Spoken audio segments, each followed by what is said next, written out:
Oh, hello there. Good afternoon. Later than afternoon, but earlier than evening. What did Sheldon say? Oh, pre-evening. Well, hello, pre-evening. It is 5:30 in the afternoon. Evening. Pre-evening. And it is day 135 of reading the Bible in a year. And it is also roast chicken day today for me. Yes, I'm doing a roast chicken all for myself.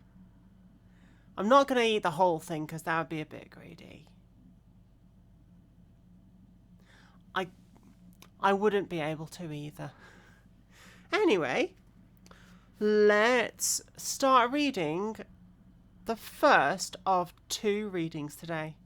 I've only got 2 readings to do today. Yeah.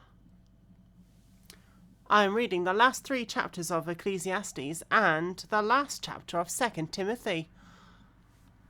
Wow.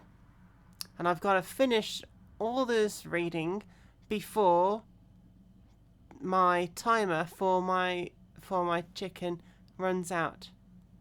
I'm putting it on for half an hour first without foil on top at quite a high heat, and then I'll turn the heat down, put foil on it after the first half hour. Right, let's get moving.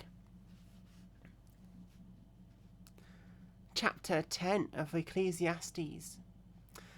Dead flies putrefy the perfumer's ointment and cause it to give off a foul odour. So does a little folly to one respected for wisdom and honour. A wise man's heart is at his right hand, but a fool's heart is at his left. What if they're left-handed, though?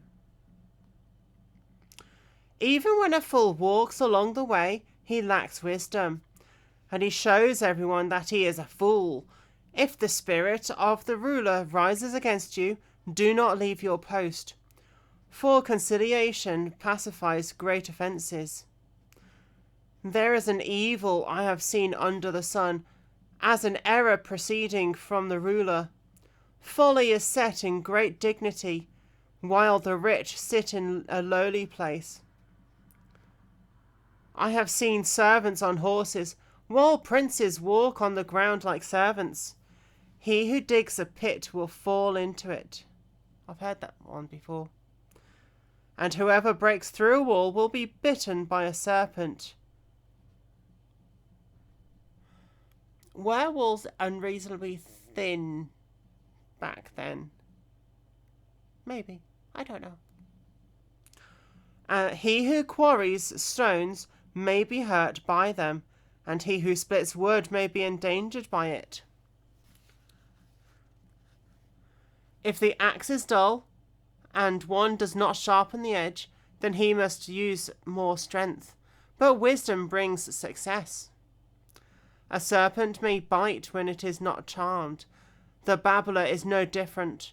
The words of a wise man's mouth are gracious, but the lips of a fool shall swallow him up. The words of his mouth begin with foolishness, and end with his talk is raving madness.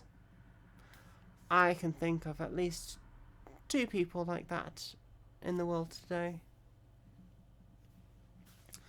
A fool also multiplies words. No man knows what he is to be.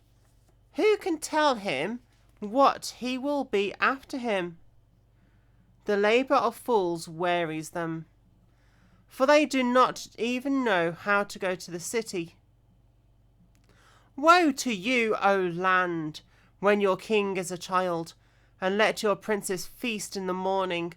Blessed are you, O land, when your king is the son of nobles, and your princes feast at the proper time. For strength and not drunkenness. Because of laziness the building decays, and through idleness of hands the house leaks. The feast is made for laughter, and wine makes merry, but money answers everything. Do not curse the king even in your thought. Do not curse the rich even in your bedroom. For a bird of the air may carry your voice, and a bird in flight may tell the matter. Chapter 11. The value of diligence. Cast your bread upon the waters, for you will find it after many days. Really? Give a serving to 7, and also to 8, for you do not know what evil will be on the earth. If the clouds are full of rain, they empty themselves upon the earth. And if a tree falls to the south or north, in the place where the tree falls, there it shall lie. He who observes the wind will not sow, and he who regards the clouds will not reap. And as you do not know what is the way of the wind, or how the bones grow in the womb of her who is with child, so you do not know the works of God who makes everything. In the morning sow your seed, and in the evening do not withhold your hand. For you do not know which will prosper, either this or that, whether both alike will be good. Truly the light is sweet, and it is pleasant for the eyes to behold the sun. But if a man lives many years, and rejoices in them all, yet let them remember the days of darkness, for they will be many, and that is coming is vanity. Seek God in early life. Rejoice, O young man, in your youth, and let your heart cheer you in the days of your youth. Walk in the ways of your heart and in the sight of your eyes. But know that for all these God will bring you judgment. Therefore remove sorrow from your heart, and put away evil from your flesh, for childhood and youth are vanity. I think it should really be changed to some of these words of vanity should be changed to beautiful. Because youth, when you're young, things are so much brighter. And now, being an adult, not. Chapter 12. Remember now your Creator in the days of your youth, before the difficult days to come, and the years draw near when you say, I have no pleasure in them. While the sun and the light, the moon and the stars are not darkened, and the clouds do not return in after rain, in the day when the keepers of the house tremble, and the strong men bow down, when the grinders cease because they are few, and those that look through the windows grow dim, when the doors are shut in the streets, and the sound of grinding is low, when one rises up at the sound of a bird, and all the daughters of music are brought low. Also they are afraid of height, and of terrors in the way. When the almond tree blossoms, the grasshopper is like a burden, and desire falls. For a man goes to his eternal home, and the mourners go about the streets. Remember your Creator before the silver cord is loosed, or the golden bowl is broken, or the pitcher shattered at the fountain, or the wheel broken at the well.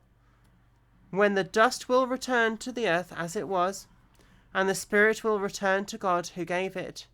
Vanity of vanities, says the preacher. All is vanity. The whole duty of men.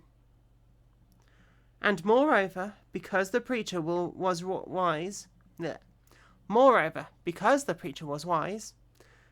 he still taught the people knowledge.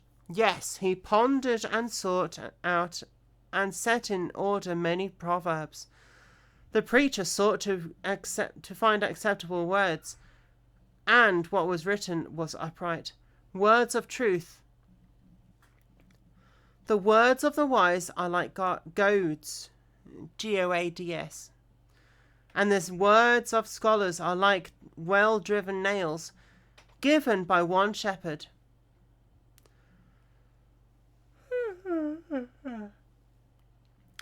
And further, my son, be admonished by these. Of making many books there is no end, and much study is wearisome to the flesh. Let us hear the conclusion of the whole matter. Fear God and keep his commandments, for this is a man's all. For God will bring every work into judgment, including every secret thing, whether good or evil.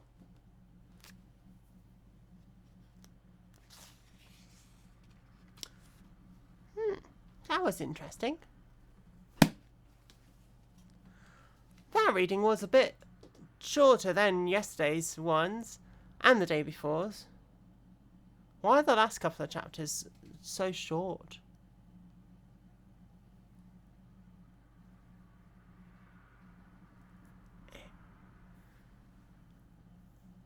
Right, I will stop there for that reading because I've got nothing else to say about that. And I will see you in the next reading.